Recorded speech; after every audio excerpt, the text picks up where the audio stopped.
Vamos a orar para dar inicio a nuestra lección de hoy y así, avanzar con esto de hoy. Esperamos que este segundo paso de la hermenéutica pueda dar más claridad y también podamos seguir viendo que no es tan difícil. De repente al principio podemos tener algunas confusiones porque es un tema nuevo, pero mientras vamos avanzando en estos 4 pasos de la hermenéutica vamos teniendo más claridad. Así que les animo a que podamos concentrarnos en la lección de hoy y tratar de aplicar. Oramos, ¿les parece? Señor, te damos gracias por este buen tiempo, gracias por tu bondad, tu amor. Gracias porque nos tienes acá reunidos hoy, Señor, con un buen propósito, Señor, y es seguir aprendiendo de tu palabra a través de la interpretación de la Escritura, Señor. Gracias por estos 4 pasos que nos has dejado y que podemos tener como herramienta para la interpretación bíblica, que es la hermenéutica, Señor. Ayúdanos a comprender que nuestro entendimiento hoy pueda absorber la mayoría de cosas, de información que vamos a ver en este segundo paso, Señor. Y no solo eso, sino también poder aplicar, Señor, a nuestro estudio diario, a nuestro devocional, toda esta información y herramientas que estamos teniendo. Así que te damos gracias por este buen tiempo y colocamos en tus manos nuestra mente y nuestro corazón, Señor. Queremos disponernos para aprender. En el nombre de Jesús, amén. Amén. Amén, amén, amén, amén. Bueno, cuando preparábamos esta clase, cuando veíamos lo que teníamos que hablar hoy, yo revisaba y decía, wow, o sea, lo que es de verdad volver a escuchar, volver a leer, volver a aprender. Y eso es bien interesante porque uno no se la sabe toda, por más que tenga tiempo en el Evangelio, no se la sabe toda. Y hoy en este segundo paso, porque la hermenéutica en este ciclo la vamos a ver en 4 pasos, la hermenéutica completa. Y en este segundo paso, ya el primer paso lo explicó Julio, que tenía que ver con lo que prediquemos y enseñemos salga realmente de la boca de Dios. Ese era lo que hablaba él en la introducción en el primer paso, que realmente entendiéramos el método confiable, la relevancia de la hermenéutica, las preguntas para hallar la verdad específica, y por eso ese método confiable que hablaba de extraer los principios, de comprender lo que era la verdad, hallar esa verdad y aplicar esos principios. Entonces, en este segundo paso, que es bien interesante también porque va de la mano de lo que habló Julio la semana pasada, vamos a hablar y vamos a enfocarnos de forma central en los receptores originales. Y cuando nos referimos a receptores originales es esa gente que recibió esa palabra, para quién era esa palabra.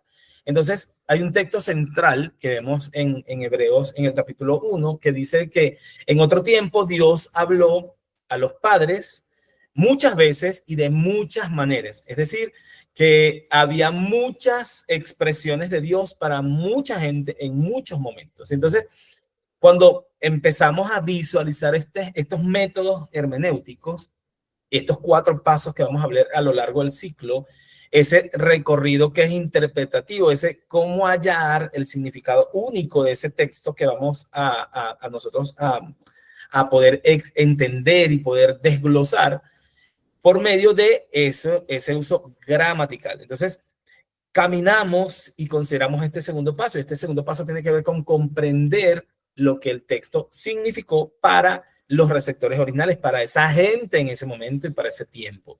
Entonces, vamos a intentar en lo posible conocer cómo ubicar el texto en el contexto de esos receptores y además de eso, entender, valorar, darle significado, darle ese valor real de lo que es la palabra de Dios. Eso que hablaba Tony al principio, ese valor real enmarcado dentro de nuestra historia, que también, por supuesto, es humana. Entonces, nadie viene o nadie revisa o nadie va a las escrituras, va a la palabra de Dios sin alguna influencia, sin haber conocido de alguna forma, sin haber tenido una necesidad, sin tener una influencia de algún tipo, o de alguna idea, alguna creencia, o preconcebida o no, o presuposición, o algo teológico o alguna curiosidad. Nadie va a la palabra sin ninguna de estos adjetivos. Y además, siendo correcto o incorrecto, sea falso o no. Siempre tenemos la necesidad como creyentes de ir a la palabra, de entender, y de hecho tiene que ser un hábito espiritual, leer la palabra. Y es que muchos descuidamos la verdad, esa verdad que la Biblia es su propio intérprete, y eso lo decía también en algún momento, lo dice mucho Miguel, de hecho, y es cierto, o sea, la Biblia se interpreta sola cuando se trata dentro de sus contextos, es decir, histórico, cultural, literario, y ya vamos a hablar un poquito más de eso más adelante. Es fundamental la interpretación bien de las palabras de las personas con las que nosotros hablamos, por ejemplo.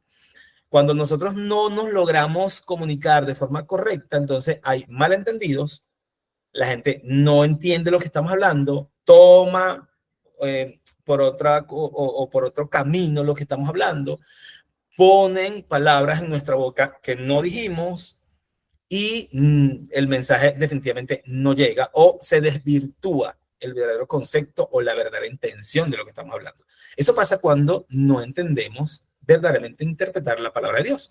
Se desvirtúa, colocamos cosas que no son donde consideramos que son, le damos otro sentido y malinterpretamos o malentendemos. Cuán importante entonces es entender la palabra de Dios, porque la Biblia dice lo que Dios dice.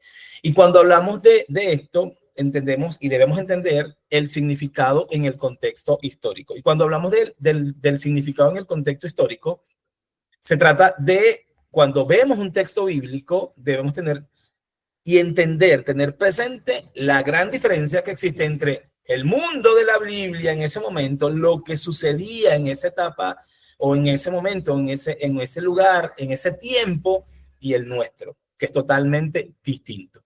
Así que cuando cumplimos con ese primer paso de hallar ese significado que hablaba Julio del concepto real, ahora entonces vamos a aprender a tratar ese significado con su trasfondo histórico. Esos pasos gramaticales, ese significado único, eso que aprendimos la semana pasada, hoy lo vamos a enlazar con el trasfondo histórico como segundo paso. Entonces, Dios ha hablado a muchas personas concretas, de culturas concretas, muy distintas, por supuesto, a las nuestras, y definitivamente que enfrentaban situaciones históricas concretas en lugares distintos y concretos, específicos. Entonces, entender, y si queremos acercarnos a ese propósito que es ese propósito original de la palabra en ese sentido, eso es lo que tenemos que entender, que cada texto fue inspirado para algo específico. Entonces, por eso vamos a necesitar herramientas para poder, y por eso les hablaba de ahora de la IA o de la tecnología, porque si no interpretamos de forma correcta, si no investigamos de forma correcta, ojo, no todo es bueno, qué bueno que podamos usar la tecnología, la IA o la inteligencia artificial de forma correcta. Yo en estos días le decía a mi esposa, le decía, qué bueno que tú puedas revisar y preguntarle. Tú le preguntas, yo le pregunto a mi chat GPT ahora, ¿qué sabe de mí? Y me dice que soy pastor de las buenas nuevas, me echa un poco de cuenta, un poco de cosas que yo digo, ¿dónde salió esto? Y eso te asusta, te tiene que asustar un poquito. Pero qué bueno que yo lo use para cosas de la palabra, porque me conoce porque yo pregunto cosas de la palabra.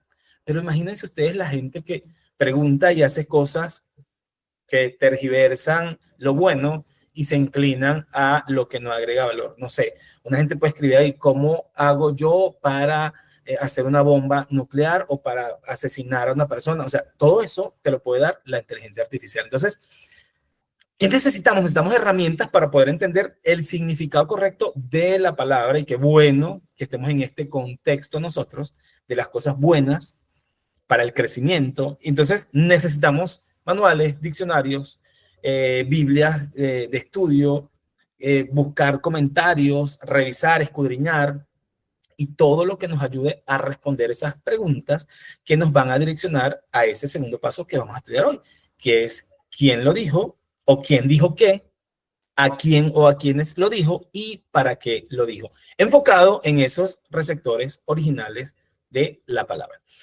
Lo primero que vamos a estudiar es quién lo dijo. Y cuando nos referimos a quién lo dijo, debemos hacernos varias preguntas. ¿Quién fue el escritor, por ejemplo?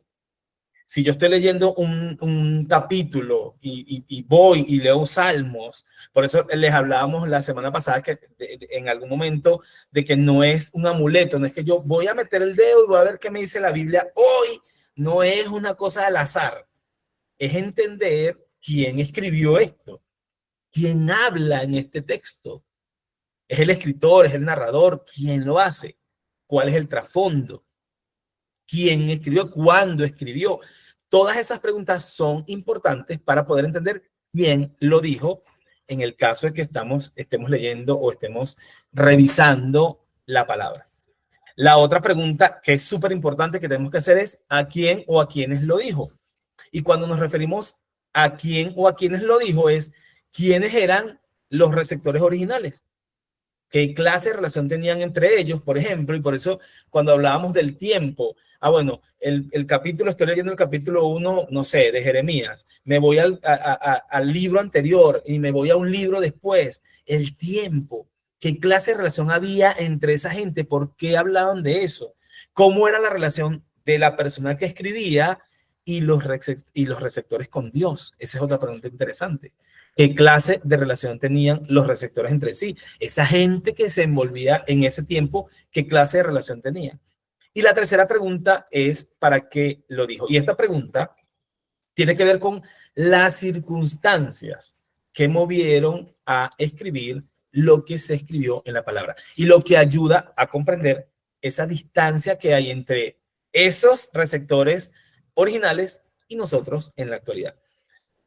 Y lo que la verdad del texto significa, porque para ellos y para nosotros. Por eso es que hay que entender cuál es el significado correcto. Y hay varios factores que también vamos a desempolvar ahora y vamos a hablar, que era el lenguaje, la cultura, el tiempo, la situación y la relación de pacto. Y esto es bien interesante. Una distancia que hay que medir muy bien para poder extraer y aplicar a la actualidad esos principios teológicos tiene que ver con esa distancia que no es gramatical. Eso lo vimos en el paso 1, sino que también espacial, cultura, situación, relación, que tenía que ver por qué esta gente hablaba en la cultura que tenían, cómo se desenvolvían, cómo se desempeñaban, por qué habló esto. Y quiero que busquen sus Biblias, quiero que las tengan a la mano. Miguel también quiero que esté pendiente para que estemos buscando en la Biblia algunos párrafos o algunos capítulos o algunos versículos para que ustedes más o menos entiendan de lo que estamos hablando. Lo primero que vamos a ver es distancia espacial. Cuando nos referimos a distancia espacial es el espacio o el tiempo en que se desenvolvían o se desempeñaban. Un ejemplo de distancia espacial o espacio o tiempo lo vemos en Osea 10. Y voy a buscar lo que dice Osea 10, si alguno lo tiene por ahí más rápido que yo. Osea 10. Oseas. Ya lo tengo, pastor. ¿Qué versículo necesita? Dele, hermano, dele con el 10. Empiece. Israel es una frondosa viña que da abundante fruto para sí mismo. Conforme a la abundancia de su fruto, multiplicó también los altares.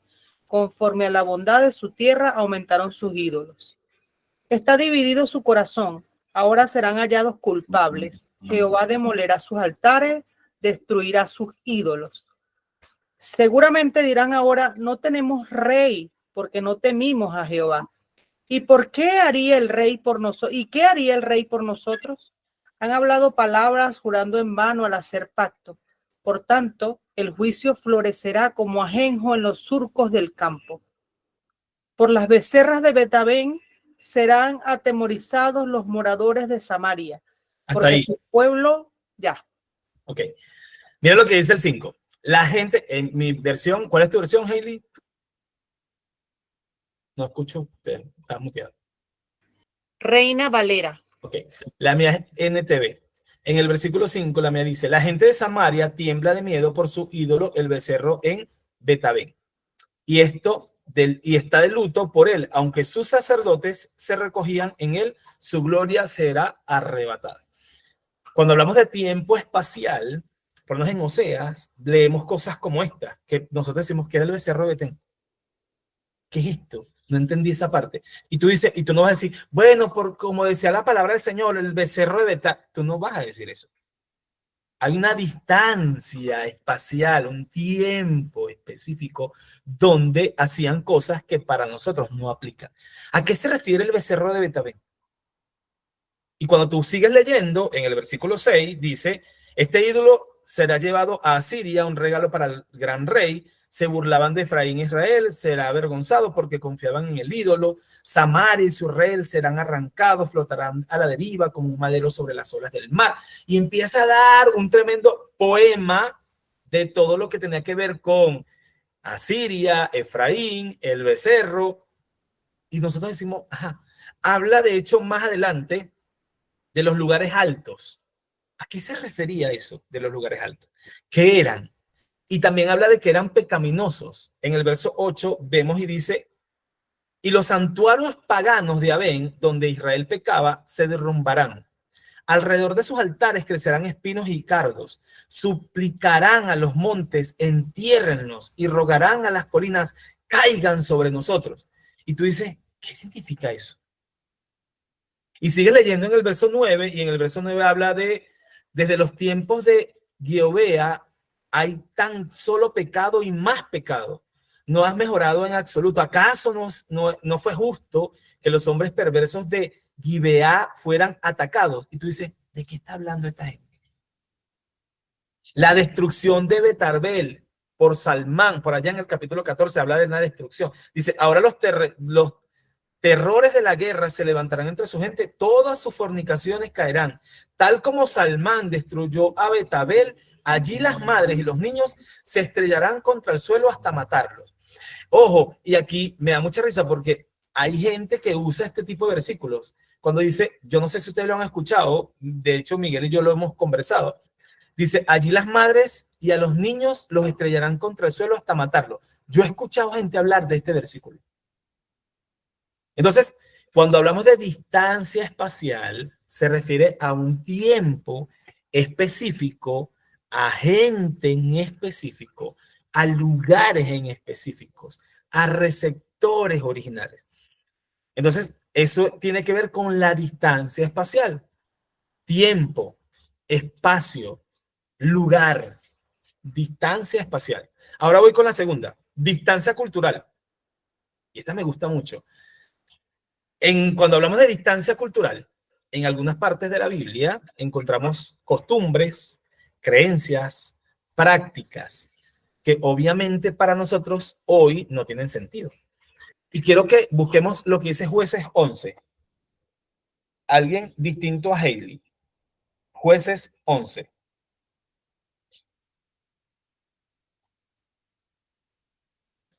¿Quién lo tiene?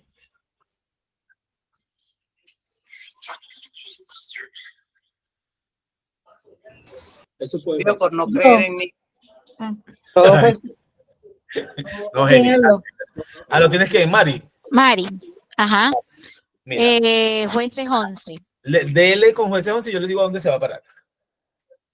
Jefte Galadita. Pero lees bien, Mari, lees bien para que podamos entender. ¿Me escuchan? ¿Me escuchan? Sí, se escucha, se escucha. Es que siempre estamos con estos nombres. Es difícil la cosa. Ya. Jefte Galadita era esforzado y valeroso. Era hijo de una mujer ramera y el padre de Jefte era Galat. Pero la mujer de Galat le dio hijos, los cuales, cuando crecieron, echaron fuera a Jefte, diciéndole, no heredarás en la casa de nuestro padre, porque eres hijo de otra mujer. Huyó pues Jefte de sus hermanos y habitó en la tierra de Tob. Y se juntaron con él hombres ociosos, los cuales salían con él. Aconteció, andando el tiempo que los hijos de Amón hicieron guerra contra Israel. Y cuando los hijos de Amón hicieron guerra contra Israel, los ancianos de Galat fueron a traer a Jefte de la tierra de Tob. Y dijeron Jefte, ven, y serás nuestro jefe, para que peleemos contra los hijos de Amón. Jefté respondió a los ancianos de Galat, no me aborrecéis vosotros y me echasteis de la casa de mi padre, porque pues venís ahora a mí cuando estáis en aflicción. Y los ancianos... Ahora un paréntesis ahí. Ya. Este hombre era un guerrero. Sí. Este hombre era muy bueno. Y se fue a la guerra a pelear por esta gente. Mira lo que dice, y te vas a ir a los versos después del 25. Te vas a ir al 26. 26. Ajá. Cuando Israel ha estado habitando por 300 años a Esbón y a sus aldeas, a Aroer y sus aldeas y todas las ciudades que están en el territorio de Arnón, ¿por qué no os habéis recobrado en ese tiempo? Así que yo nada he pecado contra ti, mas tú haces mal conmigo, peleando contra mí. Jehová, ¿qué es el juez? Juzgue hoy entre los hijos de Israel y los hijos de Amón. Mas el rey de los hijos de Amón no atendió a las razones que Jefté le envió. Ajá. Ahora vete para el 30. Y Jefté hizo voto a Jehová. Ok, aquí en paréntesis. El hombre se fue y peleó. Sí. Peleó la batalla, se cayó a puño con aquella gente y ganaron la batalla. Mira lo que dice el 30. Y Jefté hizo voto a Jehová, diciendo, si entregares a los amonitas en mis manos, cualquiera que saliere de las puertas de mi casa a recibirme, cuando regrese victorioso de las amonitas, será de Jehová, y le ofreceré en holocausto. Y fue Jefté hacia los hijos de Amón, y fue Jefté a los hijos de Amón para pelear contra ellos, y Jehová los entregó en su mano. Y desde Aroer hasta llegar a Minit, 20 ciudades, y hasta la vega de las viñas, los derrotó con muy grande estrago. Así fueron sometidos los amonitas por los hijos de Israel. Ajá. El 34. Entonces volvió Jefté a Mizpa, a su casa, y he aquí su hija que salía a recibirle con panderos y danzas. Ajá. Y Un paréntesis. sola. En el 30, Jefté hace un voto. Y Sí. dice, Jefté hizo un voto al Señor. Si me das la victoria sobre estos amonitas, yo entregaré al Señor el primero que salga de mi casa para recibirme cuando regrese triunfante. Lo sacrificaré como ofrenda quemada. Y cuando él pelea la batalla y vuelve, cuando él vuelve en el 34, dice, cuando Jefté volvió a su casa en Mizpa, su hija salió a recibirlo tocando una pandereta y danzando con alegría. Ella era su única hija, ya que él no tenía más hijos ni hijas. Cuando lo vio, se rasgó la ropa en señal de angustia. Y dijo el hombre, hija mía, me has destruido por completo. Me has traído una gran calamidad, pues hice un voto al Señor y no puedo dejar de cumplirlo. Y ella le dijo, Padre, si hiciste un voto al Señor, debes hacer conmigo lo que prometiste, porque el Señor te ha dado una gran victoria sobre tus enemigos, los amonitas. Porque habla de distancia cultural. Cuando nos referimos a distancia cultural, es costumbres, creencias, prácticas. Jefté o la gente en ese momento hacía votos, hacía promesas, y no es como nosotros, que metemos promesas y después no la cumplimos. Dale, yo ya llego ya, y embuste. Dale, nos vemos el sábado, llega el sábado. Ay, Dios, no te dije que no iba. No, esa gente cumplía lo que prometía. Costumbre, creencias, prácticas. Lo que prometían, lo cumplían. Entonces, este hombre, cuando llegó a su casa, había prometido que el primero que saliera lo daba en sacrificio y la primera que salió fue su única hija. ¿Por qué esto sucedía? O por qué hablamos de distancia cultural. Porque en ese momento, en ese tiempo, habían culturas, creencias y prácticas distintas. Vieron que habla de becerros, habla de dioses, habla de altares, cosas que nosotros, ojo, hay gente que practica esas cosas, pero no tiene nada que ver con nosotros. Y por eso vimos sectas al principio, ¿vale? Porque las creencias, la cultura y las costumbres de un hijo de Dios son distintas, son diferentes. Entonces, el hecho de que este hombre hiciera un voto lo incluye en la cultura, la creencia y la práctica en ese momento, en ese tiempo. No sé si alguien tiene la mano levantada, no veo porque Miguel está compartiendo y no veo mucho, pero creo que era Francis o Marcos, no sé, ahí Miguel me ayuda si alguien pregunta algo. Astrid también. Astrid, usted estaba perdida para la primera clase, no me imagino esta. No, mentira, Astrid. Astrid, ¿eras tú la que levantó la mano? O sea, no es una pregunta, sino que hablando de esto, pues ahí también, en ese entonces, la comunicación con Dios era mucho más directa. Porque, y también creo que Dios era como que más drástico en ese entonces. Porque si tú no lo cumplías, el Señor, hasta en el tabernáculo, fuera del tabernáculo, listo.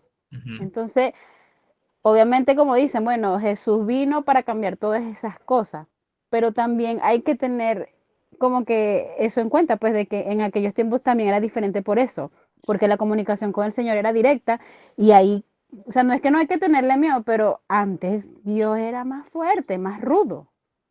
Es lo que yo pienso. Estaba ahí como sentadito, pues, estaba ahí como sentadito al ladito tuyo. Sí, y tú le preguntabas, Dios, mire, este hizo esto que no está bien. Bueno, llévelo para el desierto y lo mata, si no, listo. Claro. Y por eso así dice la ley, así que. Claro. Y por eso hacemos la referencia de la distancia, del tiempo, de lo que corresponde a esa gente y lo que corresponde a nosotros. Y eso es lo que enseña este segundo paso. ¿Quién lo dijo? ¿Por qué lo dijo? ¿Y para quién lo dijo? ¿Para quién era en ese momento esa promesa? ¿Para quién era ese voto en ese momento? Porque se hacía. Yo te aseguro que usted promete algo de esto y llega y es la hija, usted se hace loco y no cumple eso.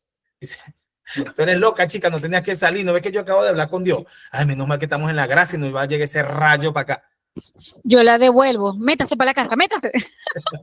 Sí. No sé quién tenía la mano. María Fernández tenía la mano arriba. María.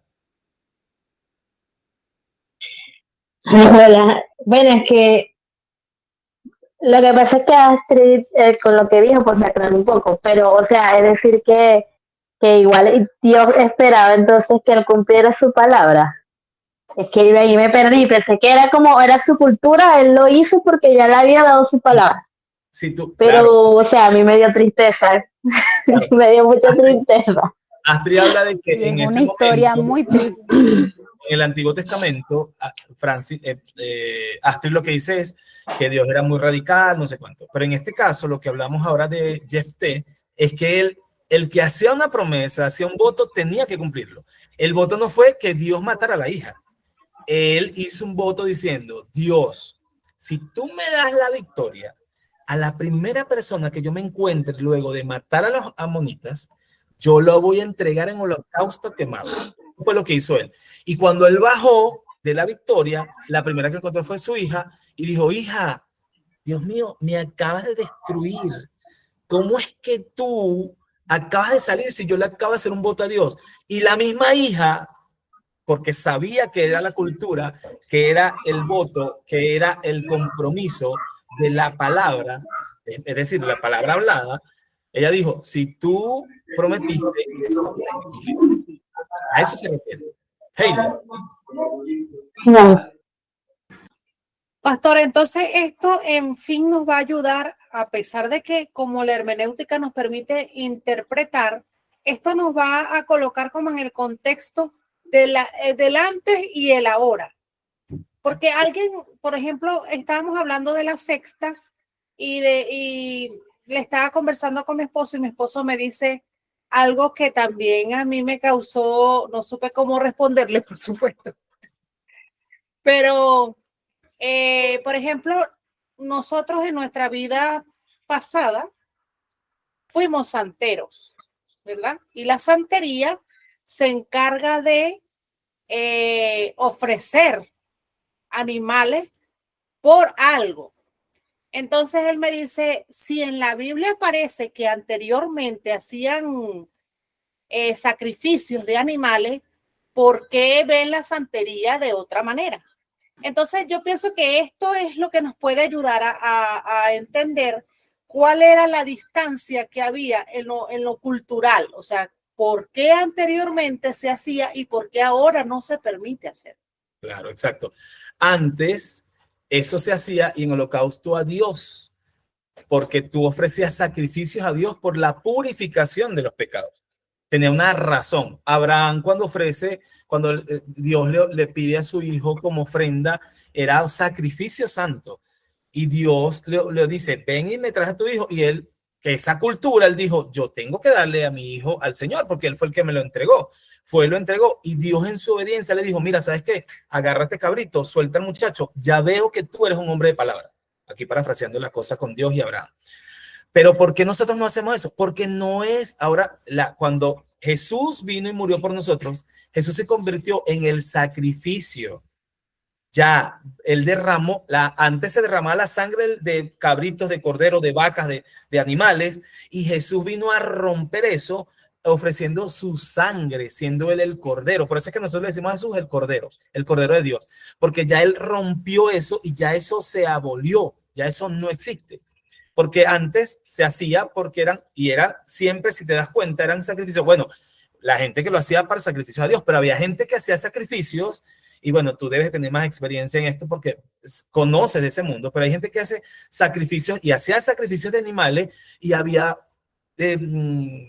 sexo, había hombres con hombres, mujeres con mujeres, Sodoma con Gomorra, o sea, todo eso que pasaba en esa eran cosas que tergiversaban el concepto del sacrificio. Y por eso es que se abolió todo eso y se rompió todo eso en el nuevo pacto, y ya vamos a hablar de los pactos cuando Jesús vino por nosotros. Entonces, si tú que conoces eso y entiendes, sabes lo que se hacía y dentro de nuestro desconocimiento, Eli, porque si tú haces ese tipo de cosas y ofreces ese tipo de... ¿A quién? Yo escuché algo de una gente que está hablando, que era santera también, y ellos decían que ellos también creen en Dios y hablan de Dios y ofrecen las cosas a Dios, pero obviamente entendemos que se tergiversa el concepto porque se usa para bien y se usa para mal.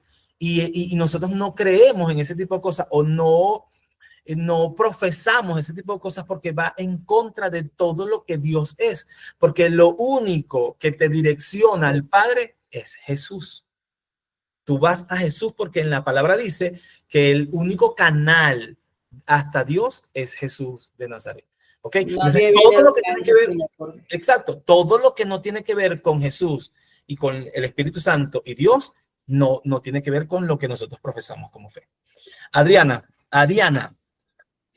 Yo creo que también una de las cosas que más nos ayuda es saber cuándo es antiguo y nuevo, porque cambia mucho. Ya cuando es nuevo ya está Jesús, que parece mucho a lo que tenemos hoy día, porque ya Jesús cumplió el pacto y la promesa. Sí, eso también ayudaría a veces como para entender un poco a quién, con quién, bueno, la pregunta que estás diciendo. Exacto, así tal cual. Listo, distancia cultural. Entonces, bueno, ahí vemos. En el Antiguo Testamento, así como lo dice Ari, también vemos cómo habían sacerdotes que ungían con aceite, habían reyes y profetas que ungían y también a los enfermos. ¿Qué sentido tenía? Y hay cosas que leemos también de colocar el zapato o pisar para nosotros poder, para que se cumpla. Y hay episodios en la Biblia donde pisas esta tierra y esta tierra es la tierra prometida. O sea, todo eso lo vemos y no aplica ahora. En Ruth vemos que también aplica la parte de las promesas. Entonces, hay una parte en Éxodo que también habla de no cocinarás al cabrito en la leche de su madre. ¿Qué es eso? ¿Qué significa eso? Cultura tenía que ver con cosas de ese momento. ¿Y por qué Dios mandó a que esa aplicación hoy la tenemos? Nosotros decimos hoy Señor, yo ofrezco este cabrito y no hacemos eso. Hoy yo digo, bueno, que yo a veces piso, veo unos madres carros por ahí, yo los piso y digo, Señor, tu palabra. O sea, pero eso no aplica para nuestra vida. O sea, ahora no aplica porque hay una distancia cultural. Era en un momento específico, en un lugar específico y para personas específicas. Distancia situacional. Cuando nos referimos a distancia situacional, hay que ser bien cuidadoso también porque cuando aplicamos una distancia o una situación o realidad histórica a una situación actual, entonces tenemos que tener mucho cuidado también. Conocer si una decisión es conforme a la voluntad de Dios o no, es difícil entender. Tú dices, ¿cómo sé yo qué es la voluntad de Dios? Y a veces uno tiene como esa incertidumbre. Y también hacemos esto. Voy a ponerle un vellón a Dios. Voy a decirle al Señor, no sé si han escuchado esta expresión, pero los vellones se usaban en el Antiguo Testamento también, que decían, voy a poner un vellón, y hay un episodio en la Biblia cuando se posicionaban en el terreno y Josué aplicaba también lo del pisando el terreno como Israel. Y cuando hablabas de vellón, yo recuerdo que cuando yo estaba en mi otra iglesia, en la iglesia donde yo nací, yo recuerdo que habían ancianos en la iglesia, habían personas que tenían mucho conocimiento. Y a mí me gustaba una muchacha, yo voy a aprovechar que Delia no está aquí, a mí me gustaba una muchacha. Y esa muchacha era de mi iglesia y yo decía, y estábamos como que frecuentándonos, una muchacha que trabajaba conmigo y todo. Y yo recuerdo que un anciano de la iglesia, una anciana en este caso, muy querida, la verdad, obviamente una mujer de Dios, porque esa gente, tú sabes, la gente que tiene como sabiduría, esa sabiduría santa y tal. Y yo recuerdo que en un servicio de oración, una noche y tal, estaban orando, no sé, y se me acercó y me dijo, vi cómo el Señor me está confirmando que ella va a ser tu esposa. Me lo dijo la anciana de la iglesia. Y yo decía, y yo pensaba en esto, en los vellones, y yo decía, bueno, porque yo estaba orando por esa muchacha, y yo pensé en los vellones, Señor, háblame tú, dame una señal, no sé cuánto, un vellón, voy a poner, ojo, y los vellones en ese entonces eran cosas que eran sobrenaturales, ok, que llueva y que no se moje este trapito que yo tengo aquí, no es que voy a poner un vellón, que pase el metro ahorita y que yo lo escuche, no. ¿Qué es un vellón? Disculpe. Vellón, lo que se usaba como vellón era como un símbolo. Se le mandaba, bueno, voy a colocarle un vellón al Señor. Y el símbolo era como que sucediera algo sobrenatural y eso me daba a mí el sí y la aprobación de Dios. Es decir, yo decía, bueno, voy a colocar ahora, y esto lo estoy hablando en serio, esto lo dice la palabra. Alguien colocó un trapo seco y dijo, va a llover, si llueve y este trapo está seco, que no se moje. Ese era el vellón. Y cuando la persona salió, el trapo estaba seco. Es decir, que de parte de Dios era la señal para el sí y la aprobación. ¿Por qué lo hablo en ese momento con esta persona que en ese día me dijo a mí, mira, yo vi de parte de Dios, no sé qué tal? Yo pensaba en eso, en los vellones. Yo decía, Señor, que voy a poner un vellón, que alguien me diga, ese tipo de cosas puede pasar. Yo nunca me casé con esa muchacha. No me casé. No fue la mujer de mi vida, la verdad. Tuvimos una relación y fue horrible, la verdad fue horrible, fue muy tormentosa. Y yo todavía recuerdo eso y dije, qué tremendo, y por eso es que tenemos que tener mucho cuidado con lo que tomamos de la palabra y aplicamos a nuestra vida hoy, porque, o sea, no puedes, mis decisiones no pueden basarse en que yo crea que la voluntad de Dios es de acuerdo a una señal. Ni hago entender. No es que, listo, si hoy no pasa, si el metro pasa ahorita, y yo lo escucho, entonces es una señal de Dios para el sí de invertir en un emprendimiento. No sé, estoy inventando cualquier cosa. Pero tiene que ver con eso. No debemos nosotros espiritualizar la voluntad de Dios en el caso de la distancia situacional. En ese entonces, la realidad histórica era otra. Eso era parte de lo que sucedía o de lo que hacían las personas en ese momento. Eso no aplica para nosotros ahora. Entonces, todo eso tiene que ver con distancia situacional. La situación, la realidad histórica era otra en ese sentido comparado con nuestra realidad actual. Listo. ¿Alguna pregunta con situacional, distancia situacional? Voy con distancia relacional. Cuando nos referimos a distancia relacional, era la relación y tiene que ver con la relación de Dios con el pueblo. Y ustedes lo acaban de decir, mira cómo Dios estaba tan cerca. No había distancia. El pueblo no se sentía cerca según lo que haya sido bajo el antiguo o el nuevo pacto. Y cuando hablamos de pacto, y ya vamos a verlo un poquito más, porque antes y después de la vida y la obra de Cristo, había un antes y un después de cuando Cristo vino a la tierra. Antes, la ley, las profecías, era como lo que decimos nosotros, la sombra del Nuevo Testamento. El Antiguo Testamento es la sombra de lo que iba a pasar en el Nuevo Testamento. Habían situaciones que sucedían, habían cosas que pasaban, habían profetas que hablaban de lo que venía para el Nuevo Testamento. Y hay un antes y un después de Cristo. Por eso es que hay lugares y todavía se usa antes de Cristo y después de Cristo, porque habían situaciones, habían pactos, habían leyes que tenían que ver con la relación con Dios. Distancia relacional tiene que ver con la relación de Dios con el pueblo en el Antiguo Testamento y lo que sucedía con los pactos. Muchos pactos hubo en el Antiguo Testamento, muchas personas hablando de pacto, diciendo de que el pacto de Dios, las promesas que habían, las promesas, por ejemplo, la tierra prometida fue una promesa de Dios con los profetas. Todo esto de distancia relacional tiene que ver con eso, con esa relación de Dios y lo que sucedió antes y después de Cristo. Por eso es que nosotros entendemos que después de Cristo hay algo totalmente distinto. Y esto hablamos de gracia, hablamos de perdón, hablamos de... Porque antes el pecado era... La gente que era pecadora era asesinada, era perseguida, habían leyes que te hacían tener una consecuencia de pecado. Y aquí vemos lo que sucede con las mujeres que eran pecadoras, las prostitutas. O sea, tiene que ver con todo lo que sucedía y lo que estaba bajo la ley en el Antiguo Testamento. Entonces, es esa relación de lo que Dios había dicho y lo que Dios destinaba como consecuencia también de pecado o la desobediencia de los mandamientos. ¿Alguna pregunta con distancia relacional?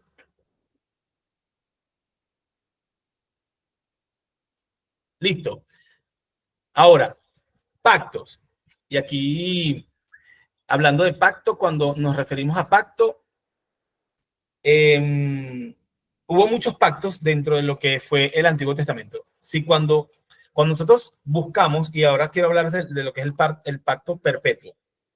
Cuando revisamos en las escrituras o revisamos en las Biblias que tienen concordancia, que tienen como esos, al final tienen como, tú buscas y dices, bueno, yo quiero ver versículos de salud y te da todos los versículos que hablan de salud. Versículos de perdón y te da versículos de perdón. Hay Biblias que tienen concordancia, que tú buscas pacto perpetuo y te dice un montón de pactos que hubo en ese momento, que eran referidos a las leyes mosaicas, esas leyes ceremoniales que por supuesto están abolidas y por las cuales Cristo hallaron un nuevo y perpetuo cumplimiento y significado. Por lo menos en Éxodo, en el capítulo 31, habla de que guardarán el día de reposo los hijos de Israel, celebrándolo por sus nuevas generaciones por pacto perpetuo. Señal es para siempre entre mí y los hijos de Israel, porque en 6 días hizo Jehová los cielos y la tierra, y en el 7º día cesó y reposó. Nosotros guardamos el pacto del día de reposo, el sábado. Nosotros no lo hacemos. Entonces, cuando habla de pacto perpetuo, también hubo pactos que fueron en tiempo específico para personas específicas. Cuando hablaba de la circuncisión, debe ser circuncidado el nacido en tu casa y el comprado por tu dinero. Estará en el pacto en vuestra carne como pacto perpetuo. Y eso lo vemos en Levítico, por allá en el capítulo 24. No, ahora no existe para nosotros la ley de la circuncisión. Dice también la palabra, pondrán también sobre cada hilera incienso puro será para él pan con perfume, ofrenda encendida a Jehová. Cada día de reposo lo pondrás continuamente a la orden delante de Dios en nombre de los hijos de Israel como pacto perpetuo. Entonces, todos estos textos que hablan de pacto perpetuo se refieren a cosas o a pactos que sucedieron en la antigüedad y que no tienen nada que ver con nosotros. Cuando hablamos, y de hecho queremos, en este ciclo, vamos a hablar mucho de Daniel 9. Daniel 9 menciona una historia bien específica también que habla del primer año de Darío y empieza a desglosar toda una historia. Y también se refiere a un pacto. Cuando Daniel ora por la restauración de Jerusalén y confiesa el pecado de Israel, reconoce que ellos quebrantaron el pacto de Dios. Y eso lo vemos en Daniel en el 9, en el capítulo 4 al 11. Clama por misericordia, le dice a Dios y apela a su pacto y fidelidad. Entonces dice Daniel, por ejemplo, en el capítulo 9, en el verso 4, dice: y oré a Jehová, mi Dios, e hice confesión diciendo, tú me guardas el pacto y la misericordia a los que te aman, guardas mis mandamientos. Aquí Daniel reconoce que Dios es fiel en el pacto perpetuo, aunque el pueblo haya sido infiel o haya fallado. Entonces, cuando hablamos de pactos, vemos como en el caso de Daniel se refiere a pactos que hubo en ese momento específico. Y cuando seguimos leyendo Daniel habla hasta del pacto de la profecía de las 70 semanas. Entonces, parte de más profecías en el capítulo, y eso lo vemos más adelante en el verso 24 al 27, que dice que el Mesías será muerto, mas no por sí, en el verso 26, y dice que por las semanas confirmará el pacto con muchos. Entonces, ¿qué significa confirmar el pacto con muchos? Muchos estudiosos y mucha gente que ha estudiado y se ha metido a profundidad con esto, dice que se refiere, en ese momento, Daniel se refiere a Jesús, quien duraría en su ministerio en el nuevo pacto eterno, que sería el que consagraría con su sangre el nuevo pacto de misericordia y de gracia. Y otros hacen y se refieren a otras cosas, hablan hasta de anticristos, hablan de falsos profetas, hablan de pactos de paz, hablan de pactos que se van a romper. Entonces, cuando nos referimos a pacto perpetuo, la interpretación cristocéntrica debe tener mucho más peso y tiene que ver con que Cristo confirma ese pacto eterno con nosotros como pueblo y por supuesto no lo rompe o pone fin al sacrificio y a la ofrenda, que era lo que hablábamos al principio, ese sacrificio y esa ofrenda en los holocaustos mediante el sacrificio único que fue él como cordero inmolado. Entonces, la aplicación de Daniel en el pacto perpetuo habla de que Dios sigue fiel al pacto, incluso cuando el pueblo falla, y eso lo vemos en los primeros versículos. La venida del Mesías habla de la confirmación de ese pacto eterno que Dios promete, que es lo que yo más o menos le digo de que es la sombra de lo que es el Nuevo Testamento, el Antiguo Testamento, y Cristo ratificando el pacto perpetuo con su sangre, poniendo fin a esos sacrificios del Antiguo Testamento o ese sacrificio de ese sistema antiguo que veíamos en el Antiguo Testamento. ¿Cómo lo aplicamos a hoy? El pacto perpetuo. Primero vivimos bajo el pacto eterno que es Cristo Jesús, que ya fue confirmado y fue roto lo anterior. Daniel es consecuente en darle ese valor a ese pacto y confiesa cuando nos alejamos o habla de cuando que nos alejamos y volvemos con humildad a la fidelidad de Dios. Daniel hace esa referencia, hace como una oración de que confesamos que estamos alejándonos del Señor y que volvemos con humildad. Y obviamente Cristo es la garantía de ese pacto que no depende de nuestro mérito, de nuestras obras, sino que depende de su obra perfecta, que es Cristo Jesús. Entonces, el pacto perpetuo es ese pacto que se hacía en el Antiguo Testamento, esos pactos que se ven y se hablan y que Daniel lo habla y lo especifica muy bien. Daniel, cuando se refiere al pacto perpetuo, lo desglosa y hace como una oración bien específica, yendo a Dios de confesar y de decir esta gente se ha portado mal, esta gente no tiene perdón, pero quiero volver con humildad y quiero pedir de tu fidelidad, de perdón de pecados, ofreciendo esa en humildad, esa consagración por el perdón de pecados del pueblo que era desobediente. Entonces, cuando nos referimos a pacto perpetuo, Daniel es una tremenda referencia. Ari. Eso de los pactos hoy día es válido. O sea, lo pregunto porque sí he escuchado programas, más que todo en enlace, que yo pactando con Dios, algo así. Cuando escuchas o cuando preguntas pactos, ¿a qué pactos te refieres? Como si ya sea pidiendo, o sea, pacto con Dios de que lo he escuchado como que, no sé, ofrendas o oras o te unes en un tiempo de oración o algo por ya sea, porque cuidan tu generación o porque no les va a faltar nada, cosas así. Mira, de hecho, yo también lo escucho mucho, lo he escuchado mucho. De hecho, hasta yo mismo en algún momento, yo digo, bueno, es como cuando hablábamos de todo lo puedo en Cristo que me fortalece, que es una cosa que no tiene nada que ver. Y bueno, de hecho, el pastor en esta predica del domingo lo habló. Habló justo de todo lo puedo en Cristo que me fortalece, haciendo referencia a que no tiene que ver con el poder de mi fuerza, sino que tiene que ver con que sé vivir en escasez y sé vivir en abundancia, hablando de la última parte de lo profundo que tiene que ver con la avaricia. Entonces, ¿qué hago yo? Y esto lo hago yo particularmente. Yo digo, bueno, Señor, tú eres un Dios de pactos. De hecho, escuchamos la música de Marcos Witt, Dios de pactos, guardas tus promesas. Y yo digo, Dios es un Dios de pactos, la verdad. Yo digo, Señor, guarda mi familia, guarda, no sé, yo en el caso del dar, por ejemplo, yo no le pago a Dios por lo que Él me da, pero yo soy generoso con Dios y yo doy al Señor por todo lo que he recibido, no por creer que es un trueque que yo le doy para que Él me dé, no. Pero he entendido que la parte de la generosidad, en mí particularmente, la desarrolló Dios, porque tuve mucha escasez en un momento y todo lo que ha hecho en mi vida me ha encaminado a la parte de la abundancia, no porque sea rico, nada de eso, y no porque la abundancia sea una doctrina de abundancia, nada que ver.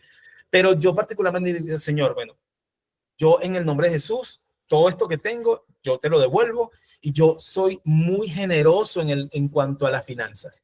Y yo también, en cuanto a las finanzas, yo digo, Señor, esta ofrenda la quiero dar porque tengo un proyecto y yo sé que tú me vas a ayudar con esto. Y yo siembro en tu casa, en tu pueblo, para tal situación, porque yo sé que tú eres un Dios de pacto. Yo uso esas frases, pero no porque ahora el pacto sea legítimo o porque se viva de pacto perpetuo o se haga un pacto de sacrificios, como Hailey puede decir, bueno, entonces yo voy a matar unas palomas ahorita porque es que yo puedo. No, sino que yo particularmente digo, bueno, Señor, me agarro como esa palabra, yo digo, el Señor es un Dios, hablando de que el pacto es como una promesa, en el sentido de la promesa. Yo digo, Señor, tú me prometes que tú me vas a bendecir, y yo, bueno, como me has bendecido tanto, Señor, yo te devuelvo. Y yo lo tomo como eso. Pero yo escucho también, y bueno, los que son de Barquisimeto, la iglesia esta de un pastor muy famoso por las trinitarias, ellos hacían programas en la madrugada de pactos, de ofrendas. Ahora pactan y no sé qué, y fundamentaban el pacto de dar dinero, no sé cuánto tal, y se referían a este tipo de pactos, haciendo referencia a los pactos del Antiguo Testamento. Eso no es correcto. Nosotros no, ahora en la actualidad, no hablamos de pacto, del pacto perfecto, porque cuando vino Jesús, abolió todo lo que tiene que ver con eso. Jesús fue el pacto prometido, ¿ok? Pero particularmente, así como usamos todo lo puesto, porque de verdad todo lo podemos poner en Cristo que nos fortalece, la verdad que sí. Pero yo no tomo, yo digo, como dice Filipenses 4:13, Señor, porque era para un momento específico, una gente específica, pero sí tenemos poder en Cristo, porque nos fortalece. Eso es una realidad. Y tomo esa palabra no porque lo diga Filipenses 4, sino que yo creo que Dios es poderoso y que en Él yo puedo hacer todas las cosas o Él me encamina para hacer todo. Igual los pactos. Yo digo, Señor, tú eres un Dios de pacto. En el nombre de Jesús, yo hago ayuno, no sé, yo ayuno, por ejemplo. Y yo ayuno para algo específico. Y digo, Señor, yo voy a ayunar yo voy y pongo algo en las manos del Señor y es algo mío. Y no voy diciendo, mira, saben que ando en ayuno para que sepan que yo estoy... No, sino que yo en mi intimidad con Dios hago cosas que sé que son Él y yo. ¿Sí? Pero no es que sea así o porque ahora en la actualidad se tenga que hacer, no, porque era para situaciones específicas. Marcos, Marco o Lilibet. Lilibet. A mí, bueno, esta es una opinión que a mí me ha servido. Yo crecí ministerialmente con mi pastor, es abogado, y ella me decía que para que un pacto se cumpla, o sea, una promesa es un acuerdo, una declaración de intenciones, eso es una promesa, pero un pacto, para poder hacer un pacto, tiene que ser los dos, ambos deben estar en condiciones igualitarias. En este tiempo, ella me decía, nosotros no podemos pactar con Dios porque nosotros no estamos en igualdad de condiciones. Incluso la ley establece, las leyes en todos los países, que para que hayan pactos tiene que haber igualdad de condiciones. ¿Y qué podríamos nosotros pactar con Dios que Él no tenga o que nosotros, o qué podemos ofrecerle nosotros a Dios si Dios nos ha dado la vida? Entonces, ese es mi filtro para ver el tema en cuanto a los pactos. ¿Cómo puedo pactar si no estoy en igualdad de condiciones de pactar con un Dios que ya me lo ha dado todo y al cual yo no podría darle algo más que lo pueda sorprender? Claro. Y adicional también que las dos partes tienen que estar de acuerdo en el pacto.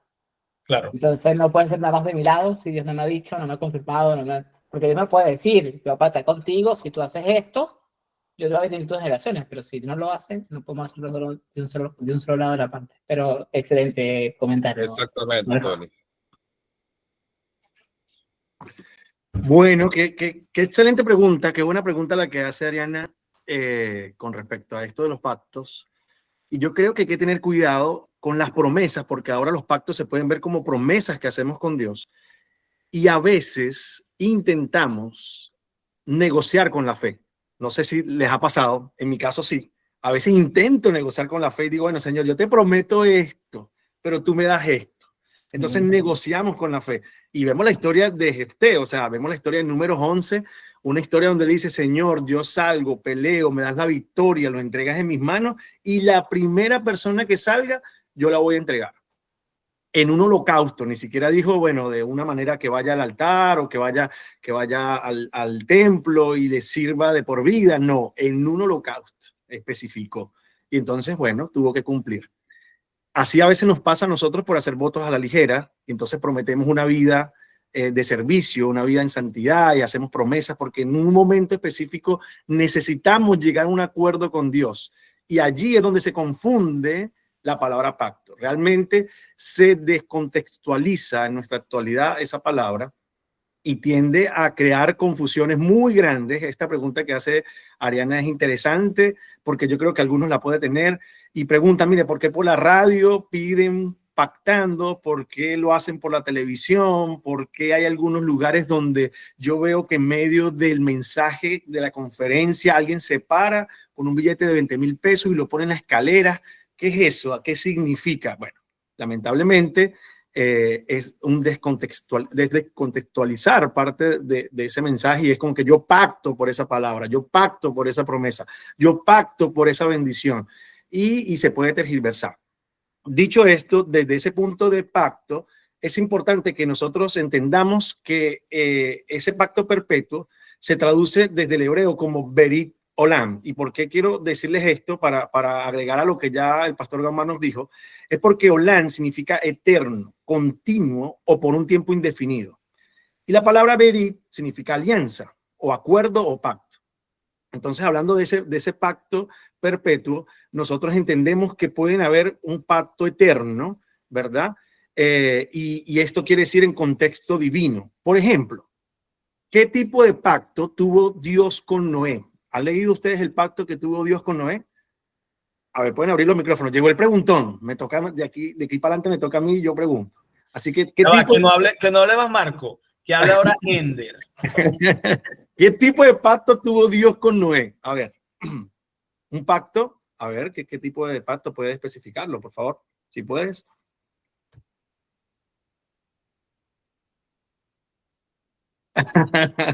A ver, un pacto perpetuo tuvo con Noé, para no acribillarlo con esta pregunta, pero ese pacto universal y eterno está en Génesis capítulo 9, versículo 16. Otro Ese. pacto, el pacto, ajá, adelante.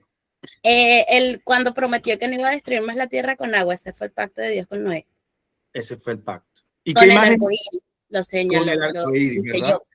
Y ahora el arcoíris está medio tergiversado allí, ¿verdad que sí? Ahora se usa para cuando fue una señal de Dios totalmente diferente. Pero ahora vemos, por ejemplo, el pacto de Dios con Abraham también. Y ese pacto en Génesis 17:7 es un pacto eterno y cumplido en Cristo. Bien, entonces ese tipo de pacto es un pacto diferente. ¿Por qué? Un tipo de pacto perpetuo porque fue por un tiempo indefinido, una era, una época, y se cumplió en Cristo. Hay esos pactos perpetuos que se han cumplido en Cristo. El pacto sabático, como lo mencionó Gaumar en Éxodo 31:16, eterno y cumplido en Cristo. Pacto levítico, un pacto que Dios hizo con la generación o con el pueblo de Leví y su generación, y se cumplió. Fue un pacto perpetuo, pero cumplido en el sacerdocio de Cristo, y eso lo confirma Hebreos 7. Imagínense que hoy en día quien pudiese pasar a la tarima allí a cantar fuera solamente los levitas. Entonces no viéramos a Rafa, al pastor Rafael Toro tocando, ni a Marco cantando allí su historia en su testimonio. Entonces no lo viéramos porque no somos de Leví. Vieron, se cumple esos pactos perpetuos, y eso es importante que nosotros lo veamos y esté claro. Cuando hablamos de pacto perpetuo, depende del contexto literario y teológico en el que nosotros estamos leyendo, porque la revelación bíblica es progresiva, lo he dicho anteriormente. Entonces, no todos los pactos fueron eternos por la eternidad, sino más bien perpetuos con una era o una época, un tiempo indefinido. Entonces, eso es importante que lo analicemos. Ahora, hablemos del contexto histórico de Daniel. Hablemos de esto. Esa es lo siguiente que encontramos en su guía. Daniel 9, yo les recomiendo que lo lean porque es un capítulo que vamos a estar analizando también en los próximos ciclos.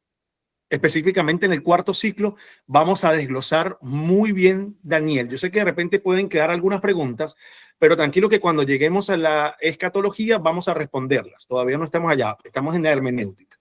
Entonces, el contexto histórico de Daniel en el capítulo 9, les hablo un poquito de esto. Daniel estaba más o menos en el siglo VI antes de Cristo, y esto era el final del exilio babilónico. Babilonia tomó a varios jóvenes, a varios israelitas, y los llevó exiliados, se los llevó a otro lugar. Y vemos que esto fue una profecía cumplida. En este contexto histórico nosotros encontramos que el exilio en Babilonia es lo primero que vive más fuerte Daniel, porque fue tomado con sus amigos.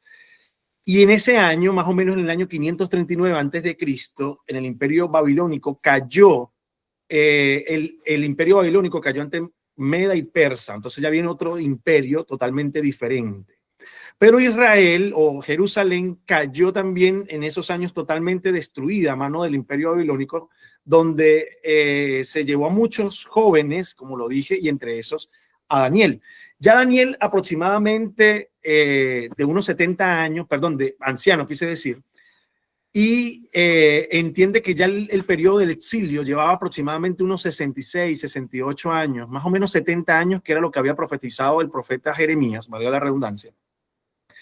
Y comienza el capítulo de Daniel de esa manera, el capítulo 9 de Daniel. Vemos unos versículos donde él dice claramente, allí lo tienen ustedes en su guía, donde él comienza y dice de esta manera, y dice cuando en Babilonia, dice: yo, Daniel, miré atentamente en los libros el número de los años que habló el Señor al profeta Jeremías. Entonces vemos que eso está entre Daniel capítulo 9, versículos 1 y 2, y vemos que él primero desglosa y comienza a decir: en el año primero de Darío, hijo de Asuero, de la nación de los Medos, quien vino a ser rey sobre el reino de los caldeos, y da entonces una fecha concreta, un espacio concreto, y comenzamos a entonces, si nosotros le aplicamos quién dijo, para qué lo dijo y por qué lo dijo, empezamos a desglosar quién lo dijo. Y vemos a Daniel 9 como él mismo lo dice. Entonces, en el primer año de Darío de Asuero, comienza a decir él, pasó esto, pasó aquello, y comienza a interpretar el libro de Jeremías. Vemos ahora un contexto, ¿verdad? Encontramos otro libro dentro de un libro. O sea, un profeta menor, y no menor por su... Los profetas menores no son considerados menores por su autoría, sino más bien por digamos, la cantidad de lo que escribió, no por sus hechos. Ahora, Daniel es considerado un profeta menor, y vemos a un profeta leyendo a otro profeta y entendiendo los tiempos, comprendiendo que habían pasado ya aproximadamente 70 años, y él comienza a analizar esta profecía de Jeremías, y entonces comienza este capítulo 9, después de los versículos en adelante, vemos que movido por esta revelación, él ora, hace un ayuno y se va en confesión y suplica por el perdón del pueblo y la restauración de Jerusalén. Esta oración refleja el dolor que tiene Daniel y el dolor nacional por el pecado y una esperanza profunda por la misericordia de Dios. ¿Cuál es la esperanza de ellos? Bueno, que el Señor restaurara el templo, porque en ese contexto de Daniel ya no había un templo. El templo hecho por Salomón había sido destruido totalmente.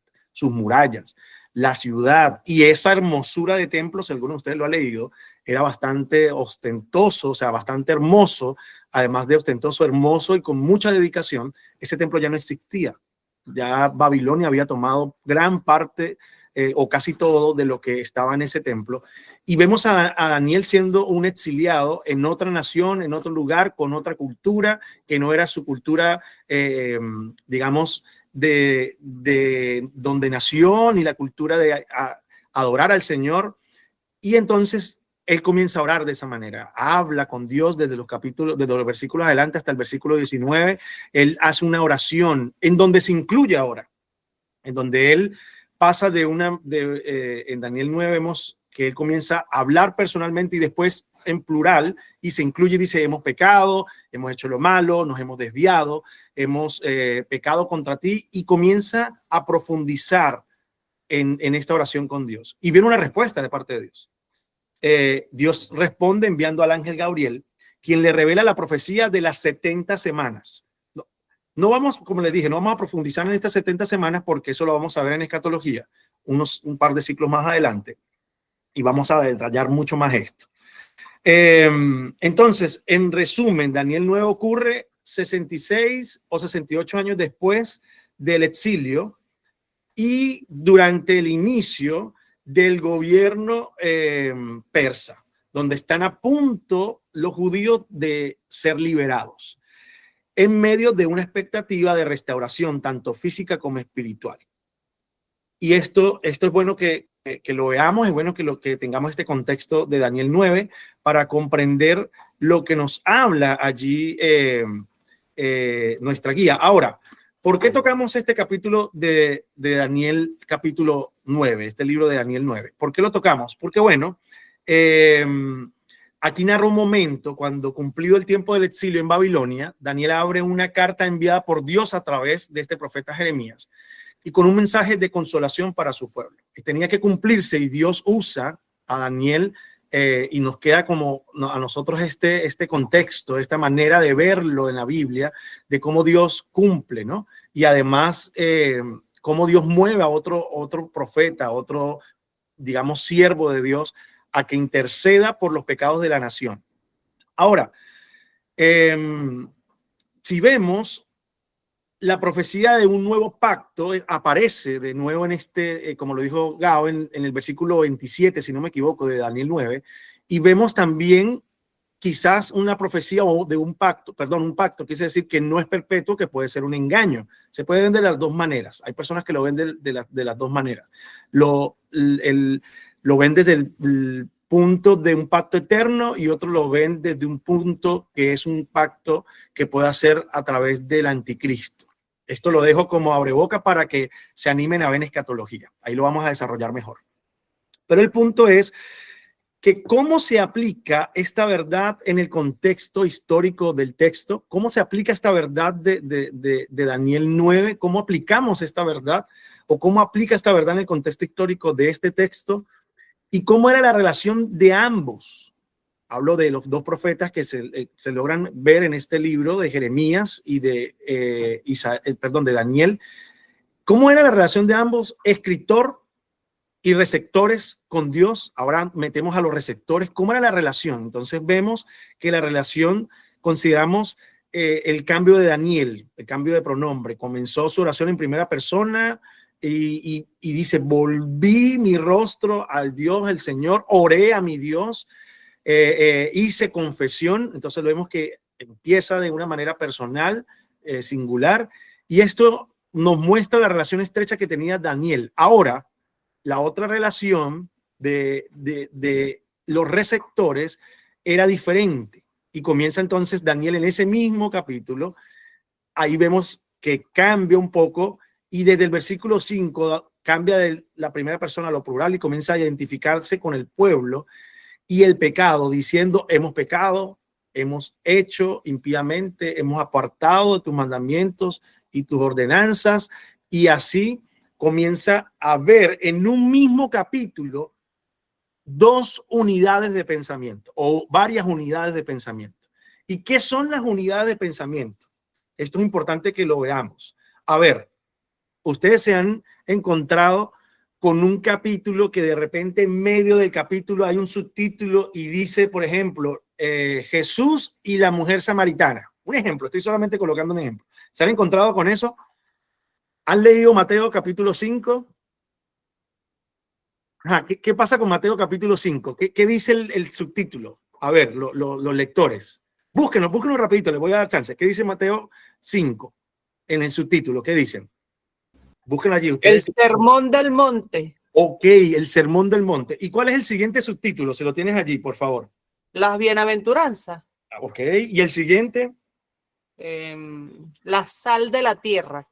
Ajá, ¿y el siguiente? La luz del mundo. ¿Saben ustedes hasta qué capítulo fue el sermón del monte? ¿Lo han analizado?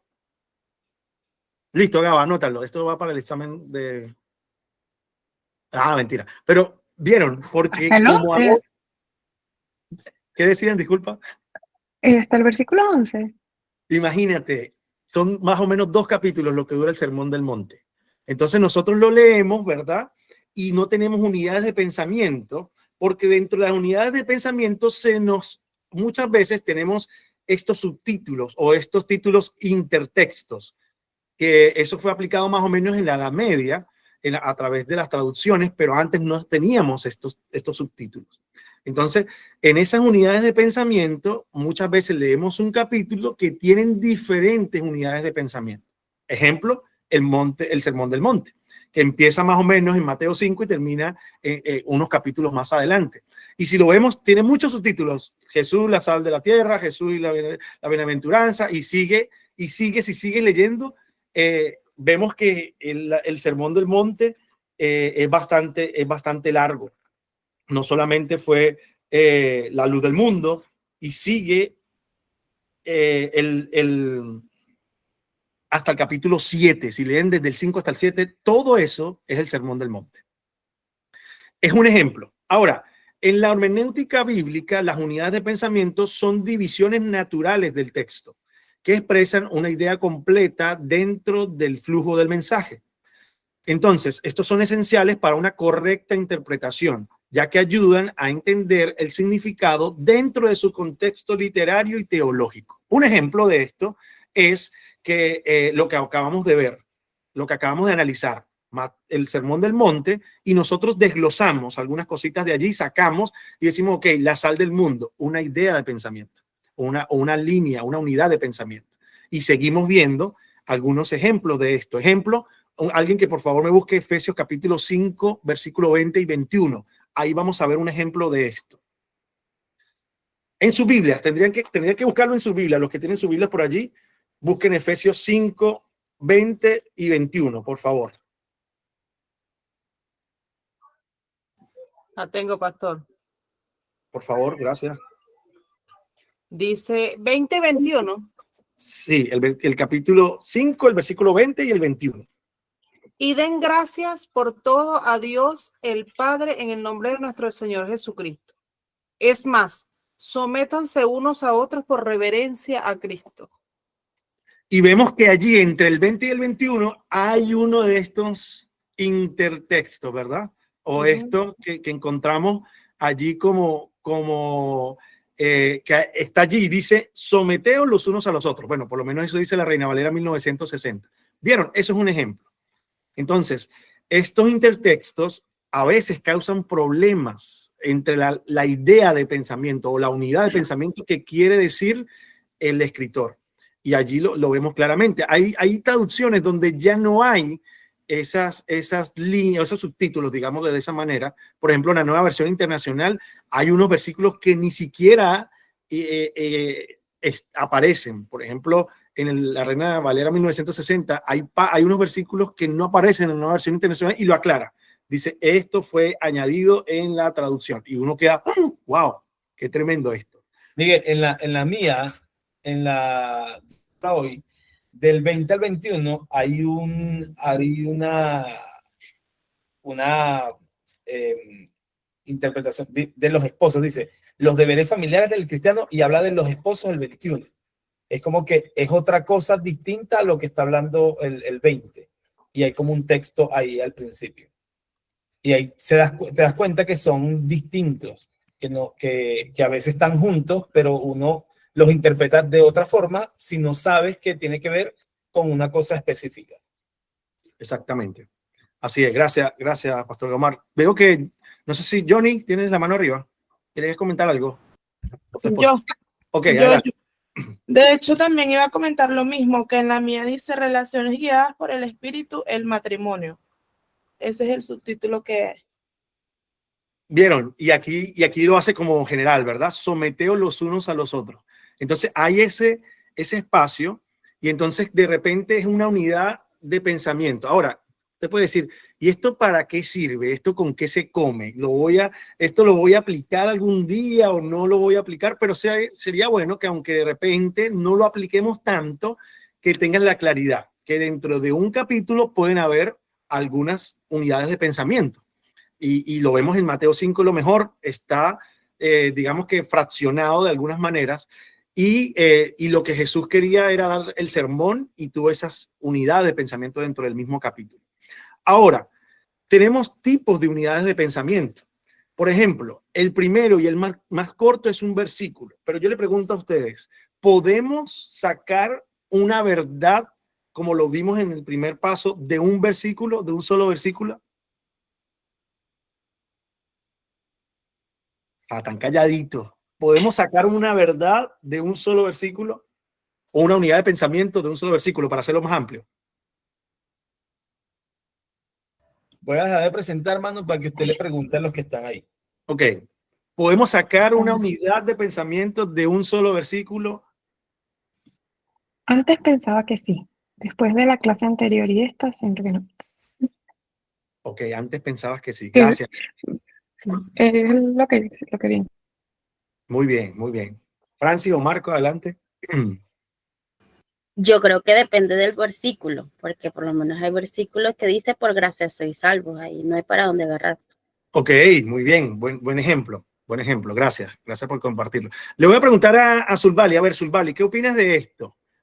¿Se puede tomar una unidad de pensamiento de un solo versículo? ¿Me escuchaste? No sé si me escuchaste. Yo creo que no. Ya que está buscando los lentes. Vale, estás allí. Nos escuchará. Mientras tanto, Grecia le pudiese ayudar. Ay, Dios. Pero tranquilo, escuchamos sus opiniones. Ya va. Pero ¿qué es unidad de pensamiento? Grecia, ¿entendiste qué es unidad de pensamiento? La verdad, esa parte no la tengo muy clara. Okay, ¿Quién entendió qué es una unidad de pensamiento? Marcos. Diferente a Marco y Ariana. ¿Quién entendió qué es una unidad de pensamiento? o nadie entendió que es una unidad de pensamiento. Porque si no entendieron que es una unidad de pensamiento, obviamente no van a entender Un la pregunta. subtítulo. Ujú. ¿Qué es una Ok. unidad de pensamiento? Astrid dice que es un subtítulo, fue lo que pudiste entender. Ok. ¿Alguien más? Yo por lo que dijeron, o sea, y tomé nota, coloqué que son divisiones naturales dentro del mismo texto. Ok. Fue lo que entendí. Ok. Genial. Entonces, vamos a hablarlo más criollo. Yo quiero compartir un mensaje y estoy hablando de la oración. Cuando Jesús habló de la oración, porque se lo pidió uno de sus discípulos, Señor, enséñanos a orar. ¿Qué hizo Jesús? Enseñó a orar, ¿verdad? Entonces ahí hay una unidad de pensamiento dentro de ese párrafo, digámoslo de esa manera. Y como lo dijimos, dentro del texto hay esas unidades de pensamiento donde nosotros vemos que son flujo del mensaje al que nosotros queremos compartir. Hablamos desde lo profundo, terminamos esta serie la semana pasada y vimos unidades de pensamiento, ¿verdad? Fue una correlación entre la primera, hablando de culpa, resentimiento, envidia, y luego hablamos de avaricia. Entonces, cada una tuvo una unidad de pensamiento fundamentada y basada en un texto bíblico, ¿verdad que sí? Y lo pudimos analizar y lo pudimos ver. Entonces, tenemos esa unidad de pensamiento en la Biblia, donde podemos ver que de repente lo más corto es un versículo bíblico, pero muchas veces dentro de un versículo bíblico no la encontramos total. Porque de repente podemos decir, vemos los versículos que hemos mencionado, por ejemplo, Juan 3:16, Filipenses 4:13, que lo estamos analizando, Filipenses 4, por gracia sois salvos por medio de la fe, pero esa unidad, ese flujo del mensaje que quiere llegar, que quería decir la persona que lo estaba escribiendo, se puede encontrar solo en un versículo. Ejemplo, cuando Pablo tuvo un encuentro con Pedro porque no estaban de acuerdo por si había que mandar a circuncidar a los que no eran judíos o si la gracia era solamente para la salvación, era solamente para los judíos o también para los gentiles. ¿Han leído esa parte ustedes? Entonces, allí hay una unidad de pensamiento y se explica, y hay muchas veces una unidad de pensamiento. Para aclararla, puede ser todo un libro, o puede ser, puede ser 2, 3 capítulos. Y hay unidades de pensamiento o historias en esto que puede ser todo un libro, por ejemplo, el libro de Ruth, que si sacas un versículo de ese libro para predicarlo, no puedes hacerlo sin la historia completa. ¿Sí? ¿Sí me explico? Adelante, Tony. Estaba dando darle vuelta a cómo entender este texto más simple, o lo que estamos hablando de unidad de pensamiento, y generalmente se puede reconocer cuando hay un cambio de contexto, de idea o de tono, de dirección de lo que se está diciendo. Puede incluir un por lo tanto, un pero. Eso. Porque es la forma más simple de que todos podamos entender. Entonces, que la unidad de pensamiento es cuando algún texto bíblico estamos leyendo y cuando hay un cambio de idea, cuando hay un cambio de contexto, cuando hay un cambio de dirección, de tono, ahí es donde hablamos de unidad de pensamiento. Creo que es más fácil, creo que lo más fácil de explicarlo era por allí. Sí. Así tal cual, Tony. Unidad de pensamiento, y cuando se refiere a unidad de pensamiento, es un conjunto de versículos o frases que forman una idea coherente. Sí. Cuando la idea no esté fragmentada en los versículos, en el capítulo, y pase a otra, entonces ahí cambió la unidad de pensamiento. A eso se refiere la unidad de pensamiento en la Biblia. Por eso es que cuando Miguel hablaba de Mateo 5, hablaba de todo un capítulo, pero el capítulo tiene varias fracciones con diferentes unidades de pensamiento. Entonces, unidad de pensamiento es ese versículo, ese capítulo que tiene una idea coherente. Si la idea cambia, ahí entonces cambió la unidad de pensamiento. Un capítulo puede tener una unidad de pensamiento completa, que es una sola idea completa, coherente, o 5, 6, 2, 3, 4 unidades de pensamiento. ¿Ok? Listo. Y respondiendo a la pregunta de Miguel al principio, puede que un versículo tenga 2 unidades de pensamiento por estas características que estamos reforzando anteriormente. Rina tiene la mano levantada también y sí. Francia. Adelante, vamos a leer la participación. Buenas noches, mi hermano. Soy yo, Luis. Luis, Buenas Luisito. Con respecto al tema, eso puede ser de alguna manera una forma de relacionarnos también, ¿o no? Es una pregunta. La unidad de pensamiento. Pero no te entendí, no te entendí. ¿En qué sentido? Exacto, ¿en qué sentido? Porque nos cambiaste la unidad de pensamiento, Luis. Ya nos llevaste para otro lado. Es como una manera de relacionarnos como con otras personas o con Dios, dependiendo de lo que estemos investigando, ¿no? No. Acuérdate que la unidad de pensamiento es lo que decimos. La unidad de pensamiento, en el caso de los capítulos o la Biblia, que es donde aplicamos la hermenéutica, es la frase o el texto o el versículo o el capítulo que tiene una idea específica.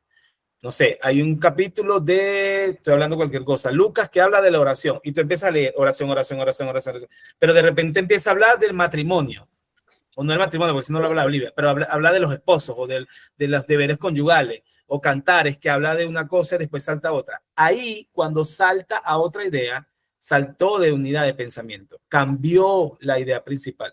Es decir, cuando tú ves en un capítulo... O sea, la o coherencia. Cuando exacto, cambia la coherencia. Exacto.